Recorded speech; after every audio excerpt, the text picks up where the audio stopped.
ভারতের কেরালায় মস্তিষ্ক ক্ষেকো অ্যামিবায় আতঙ্ক, ১৯ জনের মৃত্যু। আসসালামু আলাইকুম, গ্লোবাল বাংলা থেকে আপনাদের সবাইকে ওয়েলকাম জানাচ্ছি। আজকে একটি নতুন টপিক নিয়ে কথা বলবো।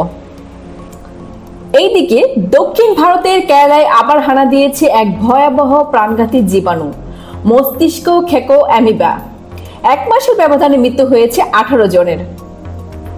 আতঙ্কে বন্ধ হয়ে যাচ্ছে সুইমিং পুল, পর্যটন কেন্দ্র, সাধারণ মানুষের মনে ছড়িয়ে পড়েছে দুশ্চিন্তা।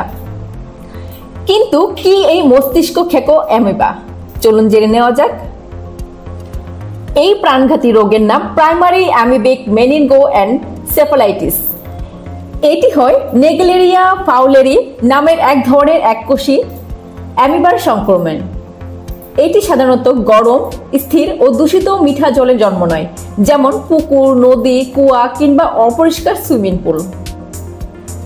অ্যামিবার অবস্থা এবং কিভাবে মস্তিষ্কে প্রবেশ করে।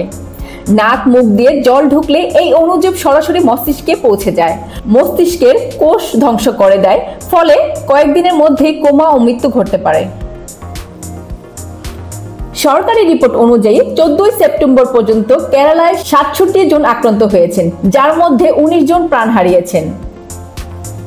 আক্কুরাম টুরিস্ট ভিলেজের একটি সুইমিং পুলে সাঁতার কাটতে গিয়ে ১৭ বছরের এক কিশোরের মৃত্যু হয়েছে, কাঁপিয়ে দিয়েছে সবাইকে।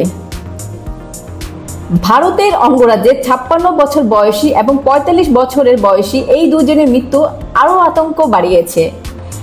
এমনকি অনেক রোগী চিকিৎসাধীন থাকলেও সংক্রমণের ভয়াবহতার কারণে বাঁচানো যাচ্ছে না অনেককে।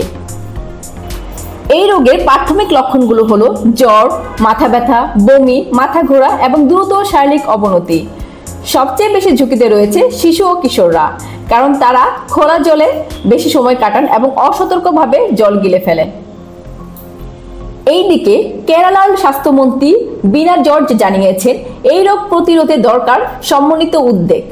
সুইমিং পুল, কুয়া, পুকুর পরিষ্কার নিয়মিত রাখতে হবে, জমে থাকা জল পরিষ্কার করা জরুরি এবং ক্লোরিন ব্যবহার করে কুয়ার জল বিশুদ্ধ করতে হবে।